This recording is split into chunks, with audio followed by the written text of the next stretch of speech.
Go. Hi, this is Renee Brent from Renee Brent Hypnosis. You're listening to Vroom, Vroom, Veer with Jeff Smith. That was really good. Thank you. Thank you. Thank you. All right, I'll be right back. I got to hit stop. All right. Are you ready to thoughtfully steer away from your revved up, frenzied, and far too often scripted life? Then welcome to Vroom Vroom Veer with Jeff Smith, where he guides you down the road differently traveled by sharing unique experiences with guests who have managed to shift away from a life stuck on cruise control and veered their way into a more authentic and fulfilling one in all sorts of interesting and kind of remarkable ways. Get ready to Vroom Vroom Veer with your differently traveled road chauffeur, Jeff Smith. Kris Reid, thank you so much for being on Vroom Vroom Veer and welcome to the show. How's it going? It's going fantastic, Jeff. Thanks very much for having me. So let's talk a little bit about, well, first off, you're welcome. Let's talk a little bit about you and your business and what you've got going on. You're at Ardor SEO.com. So I take it has something to do with SEO. But that is me. Yeah, there you go. Talk a little bit about what's exciting to you in your business today. So we do digital marketing. You Google the coolest guy in SEO and you'll see me. That's me. All right. I like it. We specialize in helping companies make more money through the power of the internet. I love it. Yes. So, it's go ahead. Yeah, it's a lot of fun. You know, it's a industry that's really dynamic and changes all the time. So, you know, I'm constantly reading, learning, testing. You know, it's keeps you on the edge of your seat. Yeah, there's a lot of keeping up. I played around with being a blogger for a while, and whenever you learn something about SEO, it's definitely got a shelf life, right? Because for sure. Google has this way of changing its algorithms. Mm-hmm. They sure do, man. They've had some woozies over the years. Yeah, and then you're like, everything we did sucks now. Yeah, I mean, and heck, they've even done algorithm changes where they didn't see things coming. You know, like their Penguin update a couple of years back. I remember the Penguin update. Yes, I was deep into web pages then. Yeah, that really sent shivers down every SEO's spine. You know, when you could suddenly get penalized from backlinks. But wow. it generated this whole new industry called negative SEO. You know, you could build backlinks to a competitor and get them penalized, which Google did not see coming. You know? Wow. Now that's something that you have to be extra evil to even think about. Real terrible people. But it still happens today, but it's sure. Yeah, they're much more on the game, so they try and protect people. Yeah. Okay. So let's go back in time and talk about the Kris Reid superhero origin story, because you're rich and famous and cool now. And you ride your motorcycle, right? I do ride a motorcycle. Yeah. Where are you in the world right now? I'm actually in Phnom Penh in Cambodia. Oh, nice. This is where I spend most of my time, although I was in Thailand last month and I'm going to Vietnam, Saigon tomorrow. Wow. So I flit around Southeast Asia a fair bit. Nice. Wow. So are you getting ready to leave because it's going to get hot pretty soon? Oh, it's already hot. Asia. It's always hot. You wake up in the morning, it's hot. You go to bed at night, it's hot. Yeah. So it's always hot. So screw it, right? Yeah. If you like the heat, this is the place to be. Gotcha. But you were actually born and raised in Brisbane, Australia. So talk a little bit about what it was like growing up a country boy in Brisbane. Yeah, well, I actually grew up in the sticks out past Brisbane. I grew up as a total hick. Yeah, but, nice. Eventually, someone convinced me that computers are a good thing, and so I moved to the Big Smoke and studied software engineering and became a computer geek. Sure. And my first job in the Big Smoke, there was this guy that I worked with, and we'd have lunch every day, and he was from London. And he used to just tell me stories about London all the time. And I was like, wow, this place sounds amazing. Like I'd never heard of London before. Sure. and so I went, screw it. I packed my bags and over I went. And this was before the financial crisis. So everywhere was rich and there was money floating around and big software projects. And I got to work on the biggest software project in Europe for a huge bank, in the square mile, which is like the Wallstreet of Europe. It was really awesome. It was so cool. And you were still a software engineer at that point? Yeah, I was a software engineer, and I got to hang out with all the bankers who were making the ridiculous amounts of money. And hopefully they were buying lunch. Oh yeah, man! The parties after work, like champagne and who knows what else getting passed around. It was a lot of fun. Think Wolf of Wall Street, right? Like pretty much throwing midgets around and man, there was just so much money. You got young guys getting paid ridiculous, and then came the global financial crisis, and it shattered everyone's world. Right, right.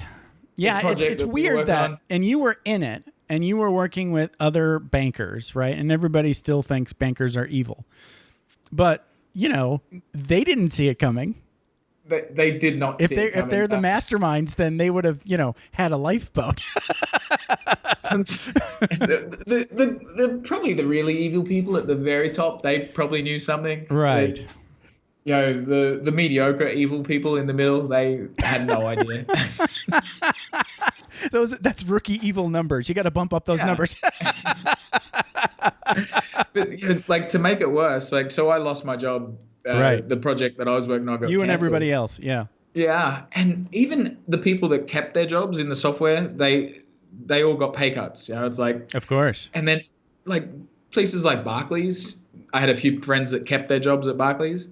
They got a big fine for doing bad things, manipulating the LIBOR index, which is like the mortgage rates into city banking loans. And Barclays got this huge £1 billion fine, however many billions, and all the software developers got a pay cut again. It's like the jerks at the top that are doing this. And I noticed that. Like, that is not just specific to banking. Okay, so let me back up. So what I've been a computer geek for quite a while too. I was like a computer geek in the Air Force. But I never worked in sort of like computer geek front office, right? Or like where all the other geeks are. So I've never done that. Yeah, I was always like the geek out there in the work center with people that weren't nerds, right? Like, say, contracting officers or engineers, or somebody else was running the show there as far as like specialty went. So that's the situation you were in. You were a software engineer amongst a bunch of bankers, right? And there was a few software engineers, right? There was 400 software engineers. Holy cow! It was a pretty big project. Right. Wow. Holy cow. But still, there's way more bankers than software engineers, right? Yeah, for sure. Right. And we're providing the service for them. Yeah. And the thing is I like to say in every work scenario, there's like the rock stars and then the shoe salesman. So in that scenario, the bankers were the rock stars. Everybody else is the shoe salesman. In the Air Force, the pilots are the rock stars, and everybody else are like ballast or weight. Yeah. So it totally makes sense when it's like, oh, bankers screwed up. Fuck those other guys. Yeah. Everyone else is paying for it. That's right. Okay. So that's a really good setup. So now you are jobless. And did you stay in London, or what was your next move? I had a plane ticket booked to back to Australia for Christmas, just randomly. I hadn't been to Australia for 3 years. And to change my ticket cost like £800. I was like, man, you can travel a long way on £800. And so I thought, well, I'm not in any hurry. I'll see if I can get to Australia via land. And so wow. I went right through Europe and then through Russia and down through China. And it was a hell of a trip. My goodness. Eventually made my way to Australia, hung out there for a while. And as I'd always worked in finance, they always build desktop applications. Okay. And I wanted to work out how the web worked. And so I wanted to build a web application. And so I started building this online game, really just to learn how you do these sort of different programs. Okay. And I was having a lot of fun just programming at night, cranking some Van Halen, drinking lots of coffee, being like a super geek. Yeah. and as the game started to be workable and playable, I thought, well, how the heck do you get people to a website to actually play a game? And so I started learning about digital marketing and SEO. And then my girlfriend at the time, she was from Russia. And she said, "Oh, you want to move to Russia?" I said, "Sure, why not? Got nothing else to do." Okay. And so we moved to Moscow. Wow. And I didn't speak Russian at the time. So I thought, how the hell am I going to get a job? Which was impossible. And so I thought, well, maybe I can make some money on this digital marketing stuff. Okay. And turns out I could. Wow. And got real good at it. Really? Well, how did that play out? Did you just start, like, was it when you were going like to businesses and offering SEO services at that point? Or yeah, so I wasn't really very serious at it to start with because I had money to tide me through, so it wasn't like I really need to eat. It's just kind of like, I've got to do something. I'm bored. I need something to do. Yeah. And one thing that I thought was amazing was Larry Page, the co-founder of Google. He invented the PageRank algorithm, which is how Google works. Right. Which is basically, he surmised that if you write a book and everyone else that writes a book in that niche references your book, then you must be the authority. Right. So you're number one. It must be it must be the same with websites. If you build a website and everyone else links to your website, well, you must be the authority and you should rank number one. And that's the basics of how Google work today. Okay. If you add links to a website, it goes up in ranking. I thought, wow, that's really cool. And so I built software to organize a massive link network, basically, so guys could add links to websites. And, I was just like, awesome. You just click here and make a link to that website and boom, it goes up in Google. It's amazing. Right. Okay. All right. So this was like the very beginning. Yeah. And so, with my language skills being rudimentary, I wasn't really able to work there. So I started reaching out to, my brethrens in Brisbane, and, who needs links more than anyone else is SEO companies. So I started speaking with SEO companies and going, well, do you need links for your customers? And they went, hell yeah. So, and the great thing is, if you get one like retail customer, they have one website. If you get an SEO company as a customer, well, they might have 100 websites. Yeah. So they need a lot more links. So, right. Yeah, that worked out to be a very good decision. Yeah. So how long did that trick work? Because I know there's a Veer in there somewhere, because I know, like we said in the beginning, that in SEO land, Google has a chance, or has a thing, like a way of changing the rules. Yeah. Yeah. So you might remember I just mentioned the Penguin update. Right. Well, that nearly destroyed my life. And when did the Penguin update come out? I don't remember the exact date. It was like a 2010. No, it was like 2002. Wow, 2002. 2012. 12. Not okay. 2. Yeah. Gotcha. So not that long ago, I'd just moved to the Philippines to go and live out my life on a beach. Yeah. Counting all my dollar bills.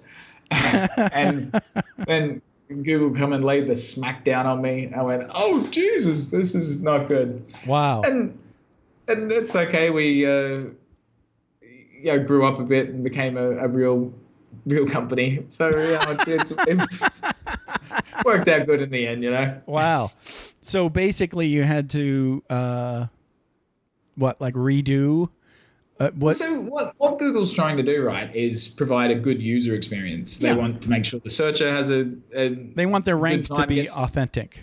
Yeah, gets the information they want. And so they look for quality. And so we had to pick up our game and provide much better quality, much better quality links, much better quality sites. And that's what we do. And to tell you the truth, now every update that comes out, I love it. It weeds out more of the rubbish, and, our guys go up better.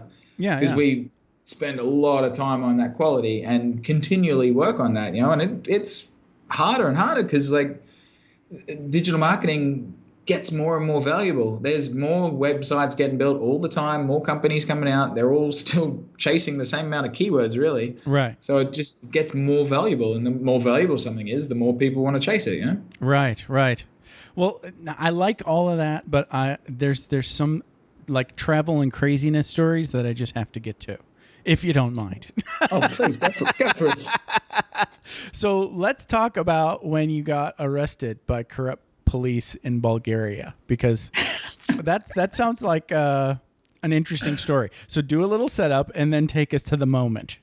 Yeah, so I was traveling with my friend. We booked a flight to Budapest in Hungary, and a trip home from Istanbul in Turkey. Thought, yeah, okay, we'll travel by land through there. And we took trains along, and we got to Sofia in Bulgaria, and then took a drunken trip to the Black Sea to this town called Burgas. And I speak Russian, so Bulgarian is a Slavic language, so you can get along and you can understand each other, and it worked out okay. And my mate is an Irishman, and he's a drinker. And so we'd pretty much been drinking vodka driving across Bulgaria like the whole day. We're like toasted. Okay. We go to this nightclub, and it's this weird nightclub where you don't use money. They give you a card, and you're like meant to pay your bill at the end. And I'm like, man, that sounds like a scam. And I went to calculate how much a bottle of vodka and a couple of cans of Red Bull was, and it was like $10. I'm like, yeah, sure, that sounds good. Right. Okay. It's the most expensive place in town. It was awesome. And my buddy was so toasted, I eventually had to kick open the door of a toilet to carry him home. and so I'm dragging him out of this nightclub, and we're going down into this old town with cobbled streets. And I knew we were staying close, but I don't know the town or anything, so it's nearby. And so I thought I'll just jump in a taxi. So I pull out my wallet to see if I got any money. And this chick grabs my wallet.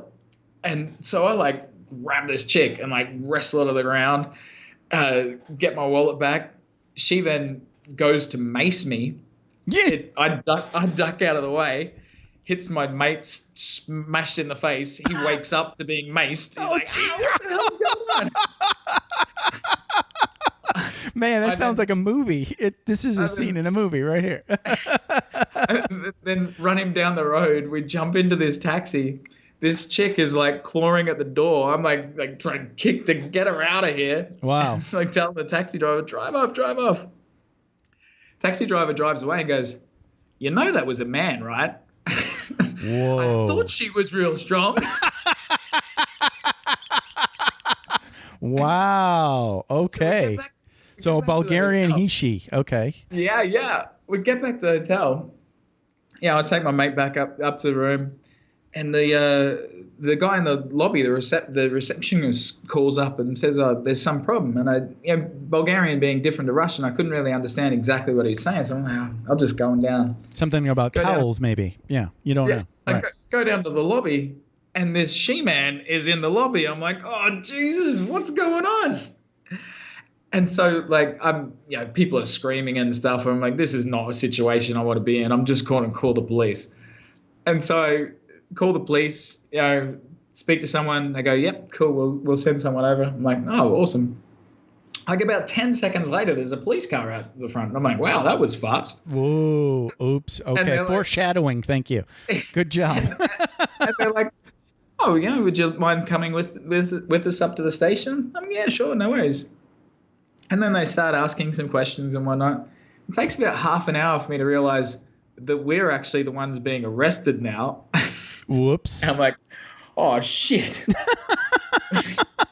But the one thing that they probably didn't count on is that my buddy, he works for Amnesty International, and he was just quoting every law under the sun, and going nuts at him. And they eventually went, well, this is just too hard. This is not going to work out for us.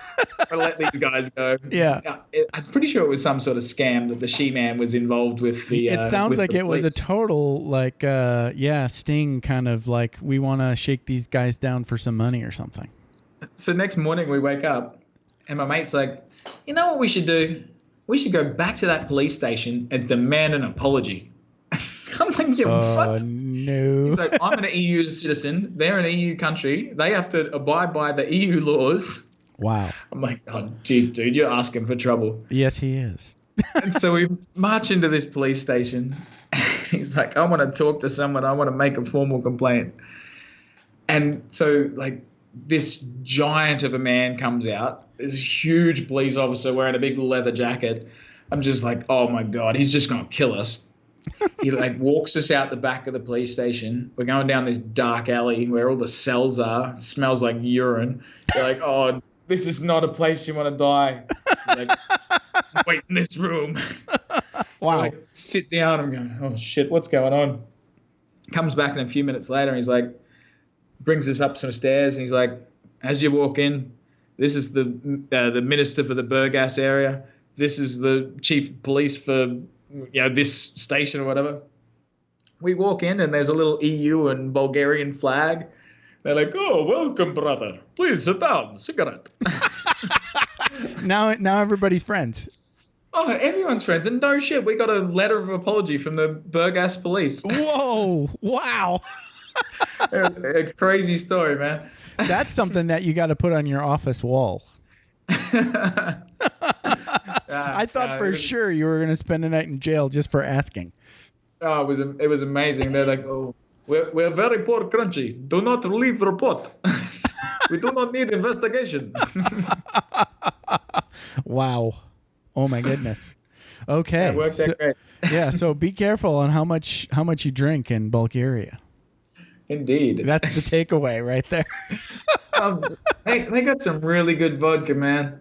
I believe you. So, okay, so let's move on to this drugged by a beautiful woman in Latvia. Jesus, how do you have all of these stories? Hey, I didn't make it up, dude. It's on your sheet. It's just you don't get to say them. Most of the podcasts you're on are about business, so they just kind of laugh about these things. This is the show for me. I love these things.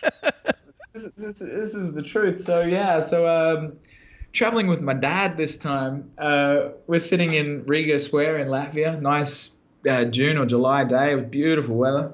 And, Latvia has the most beautiful women on earth. It was amazing. Yeah. No, I'm with you on that whole Eastern European kind of, they call it the land of the walking Barbie doll in the military. Oh, yeah.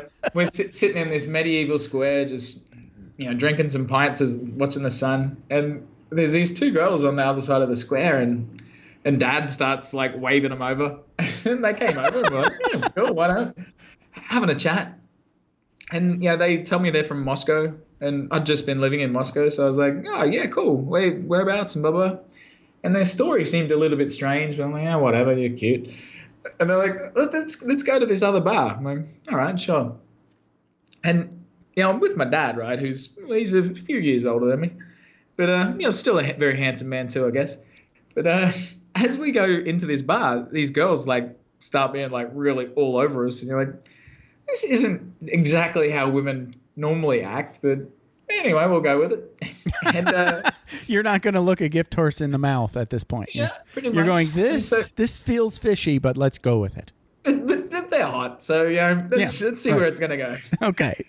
And so we have a shot with them, and we're doing some dancing. And Dad and I go, what is the scam they got here?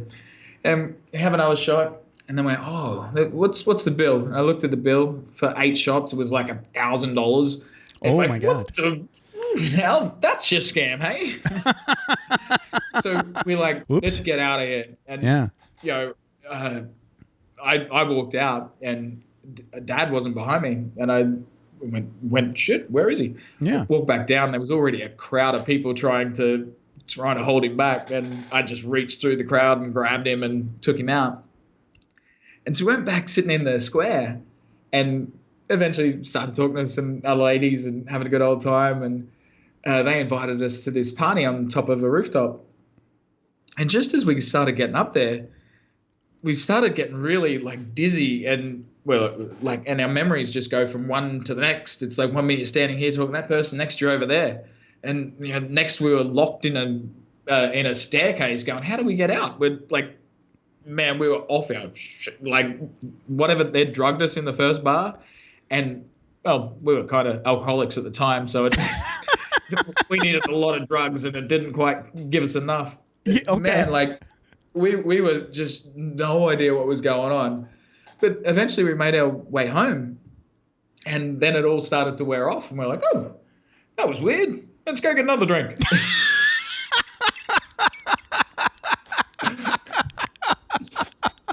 Wow. Yeah. So Eastern basically, European- that's one, you could say that's one good argument for being, sort of like a boozer, Yes, exactly. It builds like it builds up Builds your up the defense. There you go. To evil, beautiful women that want to, Yeah. steal your money and rape you. Yikes. Yeah, Eastern Europe could be a bit sketchy at times, but it's still a great place to be. So, okay, there's you've got a long list of really fun stories on here. So, I mean, we can get back to SEO whenever you want, but I'm going to keep going as long as I can. Oh. So, you hallucinated on absinthe in Serbia. Yeah. That was actually a New Year's Eve in Belgrade. I'd just taken a train through Serbia, and walking along, celebrating New Year's. I had a bottle of vodka, like I seem to always when I'm in Eastern Europe, and I'm just handing it out. Everyone that's walking past me, I'm like giving them a shot. There you go, buddy. Get that into you. And there's this other guy walking the other way with some absinthe, but not the stuff that you buy in the shop. It's like homegrown, homemade stuff. Yeah. I'm like, sure, I'll have a bit of that. Well, about half an hour later, walking through this like outdoor rock festival. It's like minus 10 degrees Celsius. It's I don't know what that is in American. Cold. But, there's ice and snow everywhere. There's guys wrestling with their shirts off around a fire. I'm like, what's going on here? Wow. And I'm like leaning up against a tree, feeling the music go through my body. I remember like holding onto a park bench, and I had to turn to my mate and say, man, if I let go, I'm going to float off into the heaven. That shit was intense. Wow. Yeah. I'd never been able to find it again. It was a good night. Well, at least there was no like crime involved. No crime. That night. That was just a kind of a bad trip. Yeah, I didn't have any ladies trying to molest me, so it was quite okay. Or lady men or police. Wow. So, okay, yeah, that's great. I love it.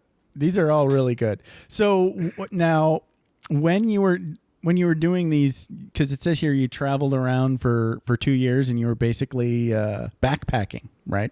Yeah. So I lived out of a backpack for 2 years. I lived in Russia, traveled around the US, the Caribbean, a lot of Australia, a lot of Asia. Working on my business, kind of finding out what I wanted to do. Wasn't really being very serious about anything at the time, just enjoying life. But making a bit of money here and there. You're vagabonding, basically. Yeah, it was great. Been a digital nomad, you'd call it these days, I guess. Right. And I invented it before it was cool. Yeah, this was all like 2008, 2009 ish. Yeah, that's about the time. Yeah, wow, that's nice. So now, did you ever even think you were going to go back to doing a job, or did you start making enough money right away? I did. You didn't need as much because, right? A lot of these places are a lot cheaper than renting a place in London, for crying out loud. Yeah, for sure. I mean, the Western countries are ridiculously expensive. Right. I actually did run out of money after my vagabonding, and business, wasn't. It was kind of like just as I started going, I'm running out of money. Maybe I should be focused on my business. And so I started to get focused, but then I was like, I'm sick of being poor. And so I went and got a job and, saved some money and kept working on my business to build it up to enough where I could quit my job. And I've been doing that ever since. But that's the perfect model of vagabonding. I don't know if you've read the book, but that's what I did actually. I did. It's a really good book. Yeah, it's a really nice book. I read that in about 2009, traveling on a train through Russia. That's perfect. I mean, it's such a tiny little book, but I picked it up because I think of Tim Ferriss's podcast. And and it's a lot more it's like philosophical almost, right? About well, I mean, it taught me a lot too. Like living out of a suitcase, living out of a backpack. It's like I didn't have it. The first year I had lots of money, and the second year I had next to no money, and that was much more interesting. You know, like it's more of a challenge, right? Yeah, and I remember sleeping on beaches in Puerto Rico, getting woken up by the police. You know, like. You know, we're sleeping on lawn furniture all around Florida. You know, like we'd just that sounds more dangerous. Sleeping on lawn furniture. Find an empty house and like go around to their pool and like sleep on their lounge chairs. You know. Wow. We had nowhere to stay. Yeah. That's awesome. But it teaches you that you don't need things. Things like lock you down and. You know, there's this really beautiful book called The Daily Stoic. Oh, yeah. And that's another Tim Ferriss favorite, I think. Oh, I love it. He's very into Stoicism. And so I like it because it gives modern interpretations of what the great Stoics said. Yeah. And there was one just the other day that was like, you know, nothing comes for free. Like even if someone gives you a Ferrari, you know, now you've got the burden of caring for this really expensive car. Yeah. You know, you're right. So the more stuff you have, the more burdened you are. Like, correct. So yes, if you can live with nothing, then you're just free and happy. Right. Yeah. I just went through that. So I was in the Air Force 20 years, right? So that meant like every 3 years or so, my wife and I would move, right? And so you go through this whole moving process, right? And then there's this moment in that process where you have all your stuff is packed, and then you have to clean up your house. And I usually stayed in government housing, right? Mm-hmm. And then one of the last big stressful things is the housing office comes and inspects how well you cleaned your house, right? And if you pass, your reward for passing is they'll sign your little you can leave sheet. Right, important because you know at that point you really want to leave, then you give them your house key, and then you leave the house forever, and you stay at a hotel until you actually fly away. Mm-hmm. Boy, wow, what that is! You know, the first time I did it, so liberating when I gave them the key. Here you go. Think it's like. I'm free. I'm free. Yeah. So I know what you mean.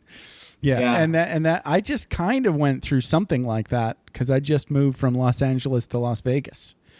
Mm-hmm. Total like life upgrade. I'm renting now, but my rent is like almost it's just about half of what my mortgage was in LA. Yeah. Wow. Yeah. Big difference. Yeah. So I think the overall goal of getting out of California is just like making the base cheaper. Yeah. Anyway. I mean, I live in Cambodia, and you know this is Phnom Penh's an expensive city for Southeast Asia, really. Yeah. But you know, I love it. You know, like I eat out 3 meals a day. You know, nice. I like that. Yeah. You know, just dinner with a bunch of friends, and you know, tonight, like I do every night. So how hard is it to live there, like passport wise? I mean, can you just stay Cambodia is fantastic. You just pay for the visa, and you can extend it for as long as you want. It's like $25 a month, and you're done. So money really does kind of open doors. Yeah, I mean, good to know. Other countries like Thailand. It's a pain to live long term. Okay. You have to do visa runs and stuff. Does that mean you have to go to another country and then come back for another 90 days? Yeah, okay. Unless you got significant money, and then you can get a retirement visa, and that's no problem at all. Okay. You know, they just basically don't want, which makes sense. They don't want poor people coming to their country. You know, they've got enough of those. Yeah. You know, it sounds sad, but yeah, it's true. Right? Yeah. Yeah. They want people that'll like add value. Yeah, and actually every country does that. The US, Australia, of course. They have it's a lot bigger, but I think it's something like $500,000 in a business investment then you can usually get citizenship to most Western countries. Wow, that's not as much as I thought. It does vary on different countries. Sure, but yeah, it's of course. usually about that. So let's find another funny story that we haven't talked about yet. Drunkenly jumped in a shark pool in the Bahamas. So this was on my last year of traveling broke. Okay. My uncle used to run Atlantis in the Bahamas, that big hotel there. Okay. And so I was so broke. Like, I got to the airport and I had to hitchhike to the hotel. Like, I hitchhiked two vans and a boat, and I'd been sleeping on a beach in Puerto Rico. I hadn't showered in days. I woke up to this giant hotel. I'm like, I got a reservation, and I'm like feeling I'm so out of place. I'm all dirty. I got my backpack. And oh yeah, come with me, sir. I'm like, oh geez, I'm getting in trouble already. And they take me over to this VIP area. I'm like, oh, this is all right. Like, oh yeah, we just need to swipe your credit card for like $20,000. Like, I haven't got $20. Are you kidding me? $20,000. Oh yeah. Wow. And so apparently they called my uncle and it was all fine. But I'd check in my room and I haven't eaten for ages. So I'm like, man, let's have a look around. Like a bottle of water is like $10. I'm like, man, I can't afford to eat here. I was having dinner with my uncle that night. So I'm like, I'll just wait till then.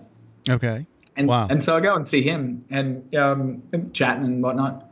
He goes, well, you know that card they gave you at reception, right? And I'm like, yeah, what is it? He's like, well, that means you can charge whatever you want to the hotel. You can go anywhere in the Bahamas and just charge whatever you want to the hotel. I went, what do you mean? I can do anything I want? Wow. Anything I want. Wow. Nice uncle. I'm now a millionaire.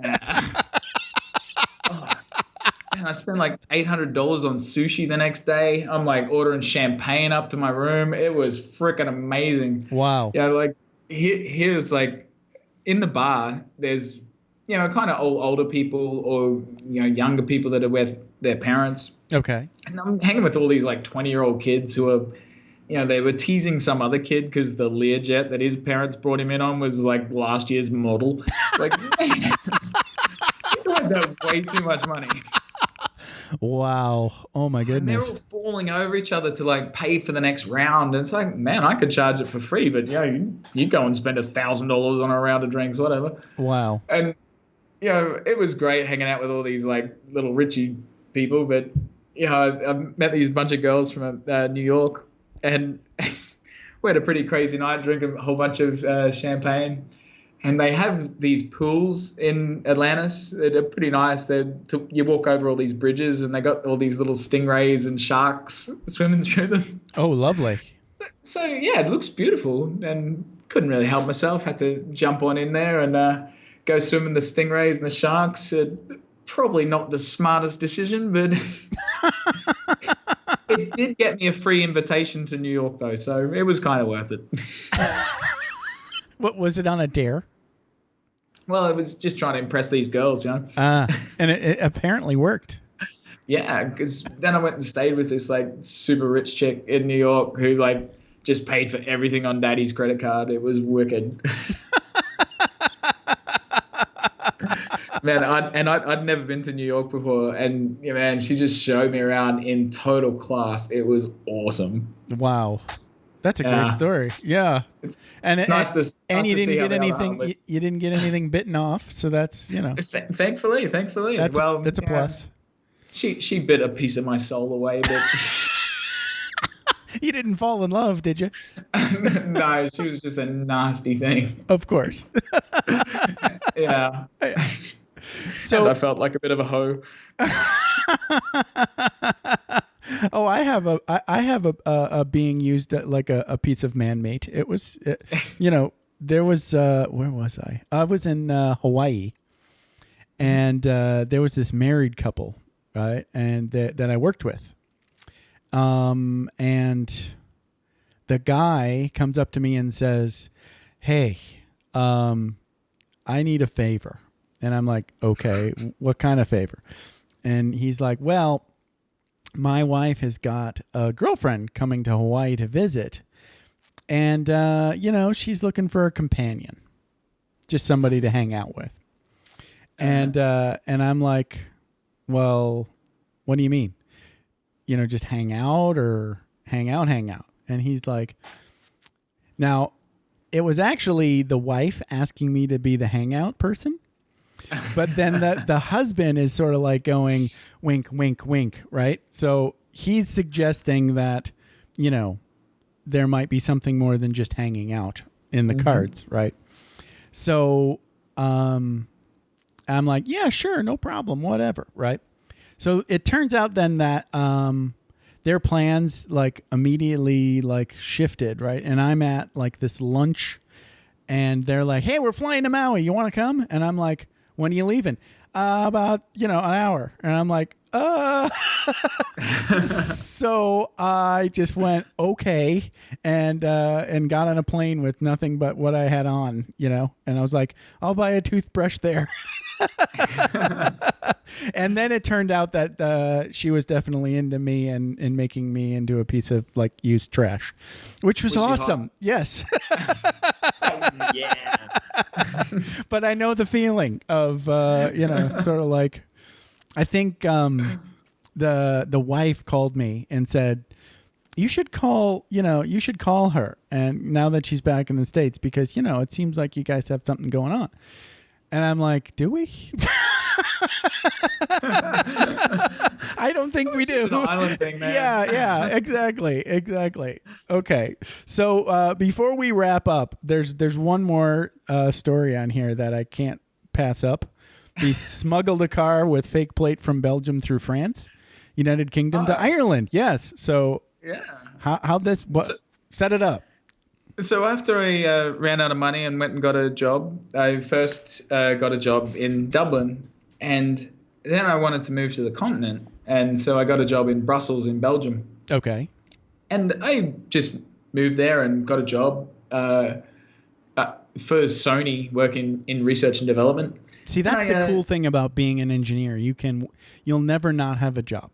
It's easy, because they're in high demand, and it was an awesome job working on super cool technology. Right. It's top secret stuff for Sony. Oh, nice. And I got an apartment, got a car, a really nice Mercedes convertible, and then I thought, well, I better go and get a visa. And I went and saw a lawyer. He went, dude, there ain't no visa for you. You kidding me? Like it's hard to get a visa in Europe. And I went, oh shit. But you already had a job. I mean, how can they give you a job without? And no one checked my visa. Okay, so they were being artfully vague about that whole thing. Well, the reason why is because I was always a contractor, and I had an Irish residency, and I had my own Irish company that I was contracting through an agency in the UK that was contracting Sony in Belgium. So it was a little bit convoluted, and no one really knew who was checking what. So gotcha. Kind of snuck through there. And all right. So when I opened my car, they gave me temporary plates, and I was meant to go to Dublin to get my car registered. And instead, I was just having a good time, like driving up to Amsterdam, driving down to Paris, driving over to Frankfurt. And one day I was going to go to work, and there was all policemen standing around my car. I was like, ooh, that's not very good. Oops. And sure enough, a tow truck came along, and up my car went. I'm like, oh, man. And so I go down to the police station, and I said to the lady, excuse me, do you speak English? And she said in perfect English, this is a French-speaking country. Learn French. I'm like, oh, man. This is not going to go well. Wow. And so I'm trying to get my car out of impound, and like they're not having a bar of it because I'm a freaking illegal alien, like I can't show documents and stuff. It's not happening. The guy that owned the dealership that I bought it from, he came down. He was trying to give them. He's going, I got dealer plates, I got dealer insurance. Give me the car. They wouldn't do it. He was from Lebanese descent. Okay. And we went out the back. We met some Arab dudes. They were speaking in Arabic, and he gave them a bit of money. And sooner or later, my car appeared. I was like, oh, that's cool. We drove to his dealership. He made up fake Belgian plates. He put them on my car. He's gone, drive to Dublin now. Wow. So I sped through France, through the UK, over to Dublin, and smuggled my car. Wow. Yikes. So did you take the channel, or No, did you put it you put it on the ferry? Yeah, it's pretty cool. There's the Eurotunnel. The Eurotunnel. It's a train. Right. It's a train where you drive the car on the train. Yeah. I did that. That's why I asked, because I was lived in England when I was in the Air Force, and they had specials where you take your car to Dover, and the ticket was super cheap if you were just doing the shopping trip to Calais. Yeah. So we did that. Like, we actually got hotels in Dover because we were coming back the same day. Nice. Yeah. So yeah, that's a good story. I like that. I love living in Europe. It's amazing. Yeah. Oh yeah. Europe's great. Hey, Kris, this has been a blast. Well, cheers, Jeff.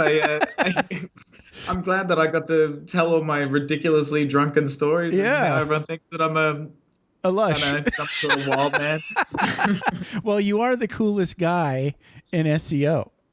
That is indeed the coolest guy in SEO. You Google that and you see my pretty face. This show is definitely serving your brand there. So folks can get a hold of you and check your stuff out at ardorseo.com. Is there anything else we need to talk about? I think we've talked too much, Jeff. We've said it all, Kris. Thank you so much. This has been a hoot. Buddy. All right, thanks. Thanks very much. All right, bye-bye.